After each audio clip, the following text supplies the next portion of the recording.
Il y a 4 ans, Emmanuel Macron prétendait vouloir, je cite, « apporter un toit à toutes celles et ceux qui sont aujourd'hui sans abri ». C'est un échec et il en est le coupable. La Fondation Abbé Pierre présentera demain son rapport 2022 dénombrant encore plus de 4 millions de personnes mal logées en France, dont plus de 300 000 sans domicile. C'est 2 fois plus qu'en 2012. Désormais, les classes populaires ne sont plus seulement chassées des centres-villes, mais aussi de leurs périphéries.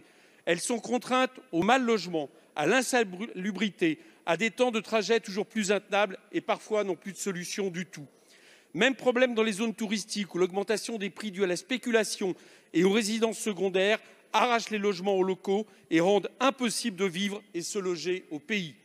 Il y a de plus en plus de besoins et de demandes de logements sociaux, plus 20% depuis 2012, mais jamais aussi peu d'argent public n'a été consacré au logement.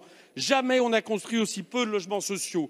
Au lieu d'agir pour qu'il y en ait plus, qu'avez-vous fait? Vous avez encouragé les bailleurs sociaux à vendre leurs biens lors de la loi Elan.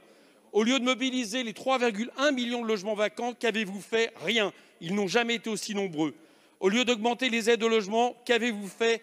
10 milliards d'euros d'économies depuis 2017 sur le dos des allocataires qui y perdent en moyenne plus de 300 €. Et enfin, au lieu de réguler sérieusement les prix du logement pour qu'ils cessent de grimper en flèche, vous laissez joyeusement chaque année les milieux immobiliers se féliciter de leurs profits records. Mesdames et messieurs les ministres, pour une fois, j'aurais aimé pouvoir dire que vous n'avez rien fait, mais la réalité est encore pire.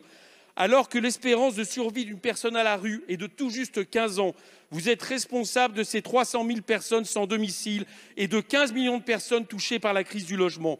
En attendant que la présidence de Jean-Luc Mélenchon permette de garantir enfin qu'un toit soit un droit, ma question est donc simple.